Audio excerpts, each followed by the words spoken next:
السلام علیکم ورحمۃ اللہ وبرکاتہ۔ ناظرین کرام،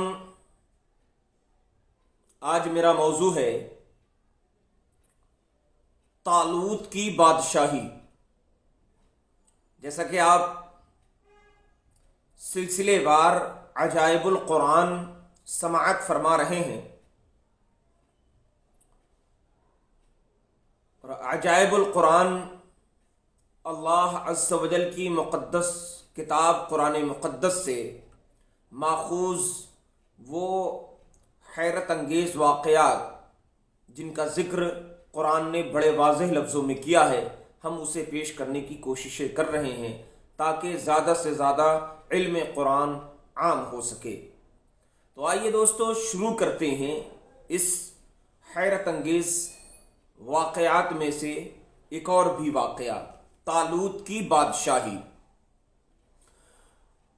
بنی اسرائیل کا نظام یوں چلتا تھا کہ ہمیشہ ان لوگوں میں ایک بادشاہ ہوتا تھا جو ملکی نظام چلاتا تھا، اور ایک نبی ہوتا تھا جو نظام شریعت اور دینی امور کی ہدایت و رہنمائی کرتا تھا۔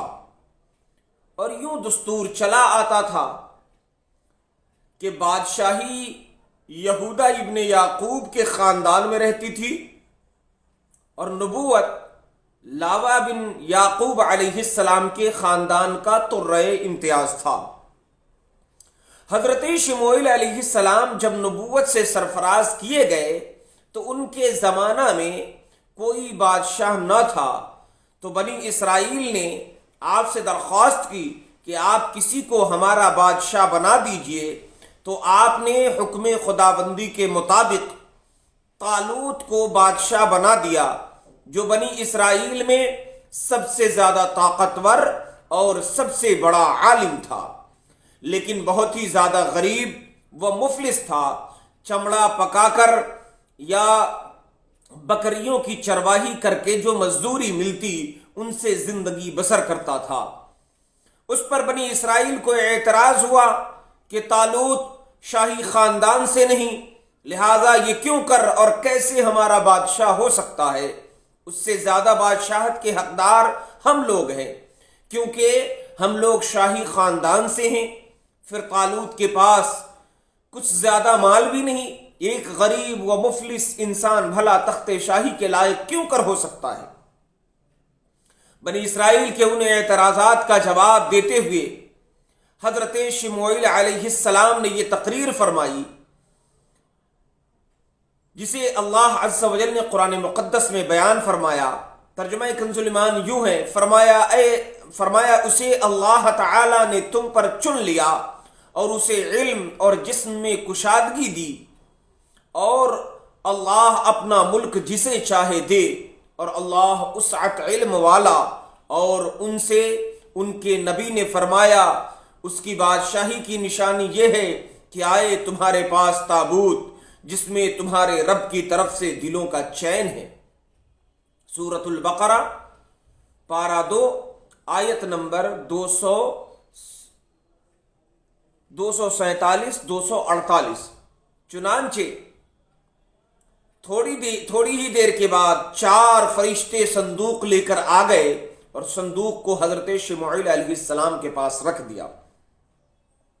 یہ دیکھ کر بنی اسرائیل نے طالوت کی بادشاہی کو تسلیم کر لیا، اور آپ نے بادشاہ بن کر نہ صرف انتظام ملکی سنبھالا بلکہ بنی اسرائیل کی فوج بھرتی کر کے قوم عمالقہ کے کفار سے بھی جہاد فرمایا۔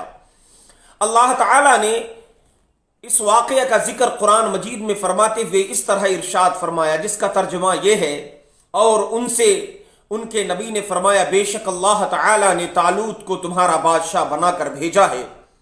بولے اسے ہم پر کیوں کر بادشاہی ہوگی؟ ہم اس سے زیادہ سلطنت کے مستحق ہیں، اور اسے مال میں بھی وسعت نہیں دی گئی۔ فرمایا اسے اللہ نے تم پر چن لیا اور اسے علم اور جسم میں کشادگی دی، اور اللہ اپنا ملک جسے چاہے دے دے، اور اللہ وسعت والا اور علم والا ہے، اور ان سے ان کے نبی نے فرمایا کہ اس کی بادشاہی کی نشانی یہ ہے کہ آئے تمہارے پاس تابوت جس میں تمہارے رب کی طرف سے دلوں کا چین ہے اور کچھ بچی ہوئی چیزیں ہیں معزز موسیٰ اور معزز ہارون کے ترکہ کی، اٹھاتے لائیں گے اسے فرشتے، بے شک اس میں بڑی نشانی ہے تمہارے لیے اگر تم ایمان رکھتے ہو۔ پارہ 2 سورۃ البقرہ۔ درس ہدایت جو اس واقعہ سے ہمیں حاصل ہوتی ہے، اس واقعہ سے جہاں بہت سے مسائل پر روشنی پڑتی ہے، ایک بہت ہی واضح درس یہ بھی ملتا ہے کہ اللہ تعالی کے فضل اور اس کی نوازش کی کوئی حد نہیں ہوتی۔ وہ جب چاہے، جسے چاہے، جتنا چاہے عطا کر دے۔ وہ چاہے تو چھوٹے سے چھوٹے آدمی کو منٹوں بلکہ سیکنڈوں میں بڑے سے بڑا آدمی بنا دے۔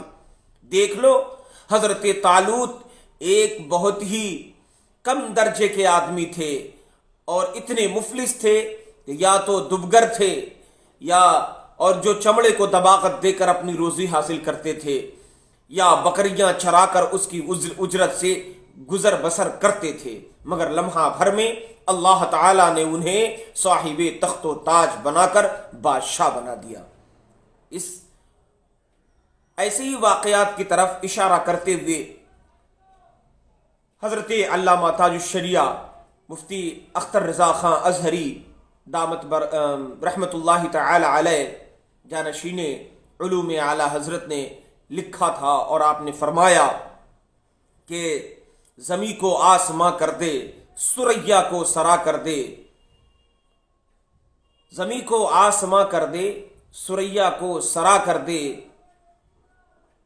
زمیں کو آسماں کر دے، ثریا کو سرا کر دے، میرے مالک میرے مولا مختار کل ہیں، جس کو جو چاہے عطا کر دے۔ حضرات، تو فضا میں اڑنے والے یوں نہ اترائیں ندا کر دیں، وہ جب چاہیں جسے چاہیں اسے فرما روا کر دے۔ تو اس کا ایک مصرع جو سرکار تاج الشریعہ کا ہے وہ مجھے یاد آ رہا ہے، وہ یہ کہ زمیں کو آسماں کر دے، ثریا کو سرا کر دے۔ تو یقیناً زمیں کو آسماں کر دے، ثریا کو سرا کر دے، تو یہ یقیناً اللہ عز و جل کی حکمتیں ہیں کہ وہ کب کسی کس طرح سے نوازے گا وہ رب بہتر جانتا ہے۔ دوسرا، اس واقعہ سے اور قرآن مجید کی عبارت سے یہ معلوم ہوا کہ جسمانی توانائی اور علم کی وسعت بادشاہی کے لیے مالداری سے زیادہ ضروری ہے، کیونکہ بغیر جسمانی طاقت اور علم کے نظام ملکی کو چلانا اور سلطنت کا انتظام کرنا تقریباً محال اور ناممکن ہے۔ اس سے ظاہر ہوا کہ علم کا درجہ مال سے بہت بلند ترین ہے۔ واللہ تعالی اعلم۔ لہذا ہمیں اور آپ کو چاہیے کہ اپنے نظام کو بھی مضبوط منصوبوں اور کامیابیوں کی طرف لے جانے کے لیے ہمیں ہر حال میں ایک صاحب علم کا انتخاب کرنا چاہیے، اور جسے اللہ عز و جل نے جسمانی اور عقلی اور نقلی طاقتوں سے مولا تعالی نے خوب نوازا ہو۔ خالی دولت کی ریل پیل یہ کامیابی کی ضمانت نہیں ہوتی، کیونکہ دولت تو شداد کے پاس بھی تھا مگر وہ برباد کر دیا گیا۔ اللہ تعالی ہمیں علم نبوی صلی اللہ تعالی علیہ وآلہ وسلم سے مالا مال فرمائے اور قرآن سیکھنے سکھانے کی توفیق عطا فرمائے۔ والسلام علی من اتبع الہدی۔